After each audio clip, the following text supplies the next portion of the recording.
What's up? Happy Sunday. Thank you so much for hanging out with me for another Mario Ramon review.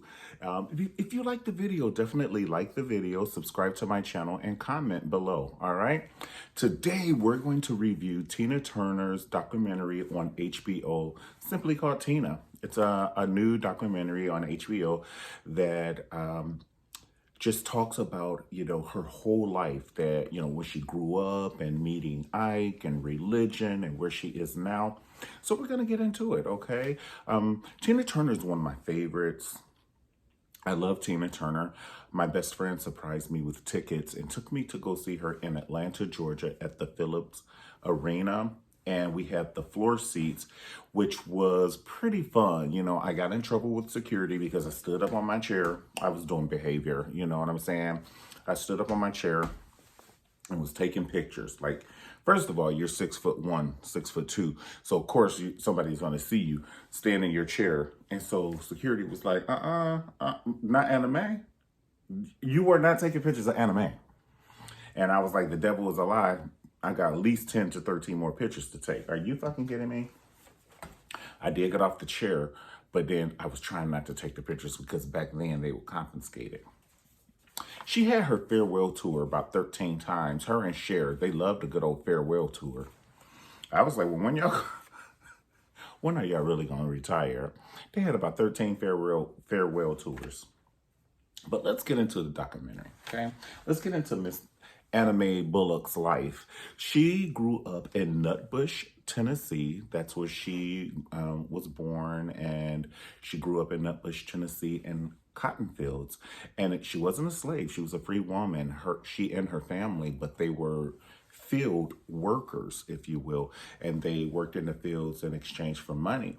And she came very, very long ways, I would say that it was learned from her family. Like maybe her family or the generation before did the same thing. That's probably how the family learned how to survive, picking, cotton to survive. And they gave birth to Anna Mae, and they're like, okay, baby, you can walk, you can talk, you can pick, and so she started doing it as well. But she realized that she had a voice. And she and another friend or sister, I think it was her sister, but it was another girlfriend, they would sneak to go see Ike Turner sing. And he was a well-known band or musician in Nutbush, Tennessee. So Tina would put on her best little garments and her little wig and her little lip gloss. She ain't had too much because, she was a child herself. She was like 17 years old. So it wasn't like, she had no cleavage outfits or nothing, which she shouldn't be wearing anyway, because I think that's why it took her so long to get Ike's attention, because she had been trying to get his attention. Every time she'd gone up there and she was like, I can sing. And he was, all right. You know what I'm saying? He was like, go ahead, girl. I'm Ike Turner. I am not R. Kelly. Go on, take your little tail back on over there and do your homework. You a child. And then she got tired, and he was like, well, I'll call you. I'll call you. And he kept telling her he would call her. And he never called. You know how men are. And so anyway, not all men, some men, and this man was one of them. He kept saying, I'm going to call you, I'm going to call you, I'm going to call you. And so she just stood at the foot of the stage just one time. And this is determination. Go, Anna Mae, you better work, Anna Mae. It's that determination and knowing what you have inside of you. It was a fire inside of her. And she was like, I know I could sing. You know what I'm saying? I got this. If he ever give me that mic, I'm going ballistic. That's when you got to take that one chance, but you got to be persistent. You got to be persistent. If somebody tell you no, that is not end all tell all, honey. That is just the beginning. That's the mozzarella sticks with the tomato sauce. It's an appetizer when a motherfucker tells you no. That is to piss you off so you can get better. So when they do see you do whatever it is that you do, whether it's singing, art, karate, I don't give a shit, cooking, whatever it is, comedy, when you do get the mic, you get the mic, you snatch it. You don't take, oh, thank you. No, you snatch it and you do Thriller for whatever it is you're doing. You do Thriller. That means you sing, dance, act, you give it to him. And that's what Tina did. He gave her that mic that time and she went ballistic. And he was like, okay, you little heifer, you did know how to sing. Okay, well, let me talk to you. And so that's how it started. That's when wet met water. He couldn't get enough of her. But he had a chip on his shoulder because he always had bands and they somehow seemed to leave him. You know, like he would create hits for them and then they left him. It probably was his badass attitude, to be quite honest. I'm just going to tell the truth. Ike wasn't known for being the nicest business person. And I ain't trying to be funny. Even back then, when you had black and white water fountains, or color, however they say that, water fountains with the black, he still wasn't nice to the white businessman. Ike never put that in his coffee. And he wasn't nice to the band. You know, it's like time to do what I say. Do what I say. And including Tina. But Tina had her own voice. Tina had a look of her own. Work anime. She had a look of her own. She had a voice of her own. And the way she moved was just different. You know, I'm not trying to be funny. Because back in those days, you know how Gladys Knight and them, they just used to do like this, and the Supremes, and they were just all cute and cute. They wear their dress, they wear their gowns, and it's all long. We're on the Ed Sullivan Show. Tina Turner was like, cut half of that dress off and then cut half of that dress off, honey. You can give me some fringes. I'm showing arms. I'm showing cleavage. I'm showing legs. We gonna rock this stage. Me and my backup girls. We was about to kill y'all on this stage. Kill y'all on this stage with heels on. And so she just got her own sound. Well, other producers, of course, they recognized that she has a bit of a raspy. It was nothing like we had ever heard. Not no Dinah Washington, nothing. You know, Billie Holiday, it wasn't jazz. It was just like rough and strong and hearty and gritty. But then you hear that kind of like 18-wheeler truck driver voice. But then you see this body. Body, yaddy, yaddy, yaddy, yaddy, yaddy, yaddy, yaddy, yaddy, yaddy, yaddy, yaddy, yaddy, yaddy, yaddy. Aunt Tina had body. Her legs were insured for $1 million a piece, baby. If you motherfuckers can drop a bag of sugar on my toe if you want to, I'm gonna give me $1 million for it. I am not worried about half that shit you talk about. And so she had her own sound and everything. So the producers, they were like, well, we're interested in working with her. And then we don't want Ike with his badass attitude. In fact, we're going to get him a little money so he can stay away from the studio. Because we know if he gets to the studio, he going to be trying to run shit. And we don't need him. Shit, Oprah ain't asked Gail how to make no money. She just made it. We didn't ask Ike. No one ever asked Ike. Even Tina's like, I'm just trying to help Ike. I'm trying to help Ike. They paid Ike. He went and took his ass over there. And then she did River Deep Mountain High. OMG. It was so good. When I was young, I had this rag doll. But I don't have it anymore. And then they was like, well, hold on. You still singing like you were Ike. This is River Deep Mountain High. We gonna need you to be free. And you could do how you could, because Ike was very structured. And if you fuck up, he will fuck you up. So she was used to singing like that. And then they was like, no. We want you. And she had never had anybody want her. And she sang that song, and it gets stronger again. And it gets harder again. I love you. Do I cry? River deep, mountain high. Yeah. Do you hear how that black? That's singing. That is singing. She's all up in her esophagus. She stayed there. Take your hat off and stay a while, Tina. She stayed in there. Yeah. Oh, I love you, baby. Boom, boom, boom. And the musicians was trying to stick up with her. They was on her ass, but they couldn't keep up. They was like, boom, boom, boom, boom, boom, boom, boom, boom, boom. And his glasses was tilting and shit. They could not keep up with anime. And then when Ike heard it, he was pissed. He ain't like it because she got some of her acclaim, and he was playing the guitar, looking at her. Look at her. Singing that white man's music. You know he was thinking shit like that. You know, and even though it wasn't true, It could have been Nat King Cole. He don't want her singing nobody's music but his. And he get jealous when she sing his because she brings a whole nother life to it. Okay, so people start recognizing Tina Turner. And of course, that gave Ike, more ammunition to do physical harm on her. And so one of the sons, he was pissed. He said he hated Ike forever when he saw Ike put a scalding hot coffee and threw it onto Tina Turner's skin. Oh my God, the son was evil. He said, I never, ever forgave him for that. And then Tina, they show picture, her eye was all black and she got to go on stage. You know what I'm saying? And dance and sing and just act like ain't shit wrong. And not only, how can you perform and you scared of the person, you got the energy of fear on the person that's playing the guitar right here. He right here. And then you got to do all like this and smile and remember the dance steps and all like this and act like you in it, because if you don't, you're going to get hit again. No, fuck that. No. So one day she did get tired of that shit. She was over it.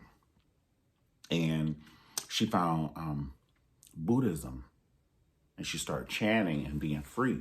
And then it was for the first time she zoned away and she did Nam-myo Renge-kyo, and she just kept doing it, reciting it over and over. And then she got lost into the Buddhism. And it was like, look, you done had your last hit. The next time this motherfucker hits you, you jump on his ass like green on grass, honey, and don't you ever let off. You take your hands and you scratch out his eye. You go for it. Anime. The universe gives you full permission to fuck him. Fuck him up, Anime. And that's what she did. I think they was in Texas. And then they went to this hotel. And her face was fucked up. She said she had on a 2-piece white outfit. And the reason it started because he wanted her to have a piece of fucking chocolate that was melting. I don't want no chocolate. I don't want no chocolate, motherfucker. I gotta get in this thong of an outfit that we have to wear. We have to wear dental floss tonight. I can't eat no chocolate. Eat the cake, Anime. Eat the motherfucking cake, Anime. I can't eat no cake, because I have to get in dental floss later. That's my outfit, dental floss. Dental floss? Shit, they be handing them kids string. This your string? Oh, thank you. Let me see. Oh, it'll fit. Here's your string. Give all the backup singers strings, and then here goes Anime string. Here goes your string, Anime. Anime, it looks like you've been eating melted chocolate. You can't get into your string this evening. Well, I told Ike I didn't want the chocolate. So anyway, he backslapped her.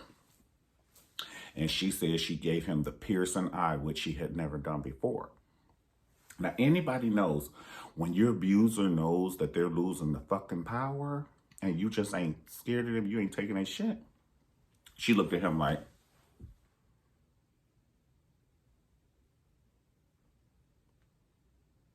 and then she said, I'm not going to be taking your hits no more. Not too much longer. She didn't say, I'm not going to take them too much longer. She said, no more. You got to listen to the keywords. So, he thought he lost power. Like, no, this bitch did not. He all on drinking and cocaine and, that shit. His brain, honey, he don't know where he is. He don't know if it's Monday or Tuesday. But he knows she bucked up at him. And so they start fighting. So when he went to bed, he started snoring. She got up out. She took her 2-piece suit and her purse, and that was it. She never went back to him. And then so she ran across to this Best Western across the street on the highway. And then she talked about how she was running across the highway and this 18-wheeler was coming. All she saw was the lights, and the 18 was like, blowing like, get your ass out the highway. What the fuck is wrong with you? What are you doing in the highway? She running from Ike 18-wheeler. You got to give her a little leniency here. She needs some grace today. You know what I'm saying? Like, this ain't no normal day. Shit, I didn't just, let's go jump rope in the middle of the highway. No, I'm running from Ike. Shit. And so she went and stayed at the hotel, and the man at the hotel who she still donates money to this day. They didn't say that in the documentary. I'm just nosy and know this bit of information. But the manager at the hotel was like, it would be our honor. We give you this room. And he got her a plane ticket back to LA. And he got her, somebody to take her to the airport so she can get there safe. And, she was scared the whole time, scared, looking for Ike at the airport. I wonder if he here. I wonder if he here. Because it'll be a whole situation right there at the airport. I don't think he cared. That's horrible. But he didn't know where she was. And then next thing you know, she got divorced. She was like, fuck this, honey. Now, fuck this. She got a divorce lawyer. And so then he was being evil. They had, a lot of money for back then, like $750,000 and then something else for $500,000. Then they had the homes and the cars. And she's like, I don't want none of that shit, honey. You just give me this name I worked hard for. I know my name is Anna Mae Bullock, and it ain't shit I could do with a name like Anna Mae. I cannot get no recording contract named Anna Mae. To this day, y'all ain't seen nobody come out with the name Anna Mae. Ladies and gentlemen, we give you Anna Mae. No, they got Ella Mae, but they do not have an Anna Mae. They don't. And so the judge was like, okay, well, we'll let you have possession of your name and everything, but he'll get all rights to the music. She's like, I don't give a shit about that. He was like, well, the judge was like, well, you gonna give him the house and the car? I don't need shit. I don't even need my clothes. So then she started taking odd jobs, singing in the Wendy's drive-thru. She just go anywhere and sing. Poor baby. She was just singing because all she had was her determination. The same thing that got her there, So she had to go to Vegas and sing these like disco songs or something. But it just wasn't her. And she just would have stayed there. Like, she probably would have died years ago because she would have been unhappy if she had never been Tina Turner. Seriously. Like, if she never flourished her career and everything, and she was a Vegas girl, that's a life right there. She probably would have been back on drugs and everything. We ain't doing no more Namyo Renge Kyo, honey. You can hand me that. Okay? Because she had to escape the reality because she's never Tina Turner. She never would have known it. But praise God, her destiny met her. And she got to be Tina Turner. And so one time the producer came and he was like, listen, what you want to do? And she was like, I want to do rock music. He said, don't shit about your show, say rock. So she had to revamp her show. And then she was like, I want to do what the Rolling Stones are doing and Mick Jagger. And you know what I'm saying? And everybody, I want to do that. And so he was like, well, we're going to have to get you some producers and stuff like that. And she put together this show. He came. The first show was iffy because it was, she did 2 shows. It was a dinner show. And then after dinner, that's when everybody started drinking and smoking and cursing and fighting. Then she did the second show when everybody was drinking, smoking, cursing, and fighting. And that was the show, baby. That was the show. Her dancers ripped her clothes off and she was doing burn, baby, burn. Disco Inferno, yeah, yeah. Burn, baby, burn. Disco Inferno. And then he got to see her voice and that passion and them outfits. He said, oh, hell yeah, I take that up off your hand real quick. He was like, we're going to get you a record deal. And that is exactly what he did. He got her a record deal. And then she came out with What's Love Got to Do? Got to do with it. Oh, what's love? And then that's when I was introduced to her. Because I was scared as a child. So it wasn't like I listened to any of her music when she did Acid Queen and all that shit. I was scared. I was, ooh, mommy, turn her off. But when she did What's Love Got to Do with It, that was my granny's song. Oh, my grandma would turn that song up every time that song came on. I was like, well, who hurt you? Well, who hurt you? Did you have an Ike? Okay, no tea, no shade, honey, but she felt this song. And so she would turn the video on, and I'll never forget. Tina Turner had that big hair, and then she had them 2 little things right there, and then this hair came out right there, and she had it was spiky and a blue jean outfit, and she was walking like shit. She was walking on that song. And then she did, I'm your private dancer, a dancer for money. Any old music will do. Okay. Strike back a dollar. American Express will do nicely, thank thank you. Let me loosen up your collar. So she did all of that, and then she did GoldenEye. We love GoldenEye, and we love all of her songs. I like I don't really wanna fight no more, 'cause it's time for letting go. Sing it to me, and you're simply the best. Don't, you're better than all the rest. And then my one favorite is when she do that dun dun dun dun dun dun dun dun dun dun dun dun dun dun dun.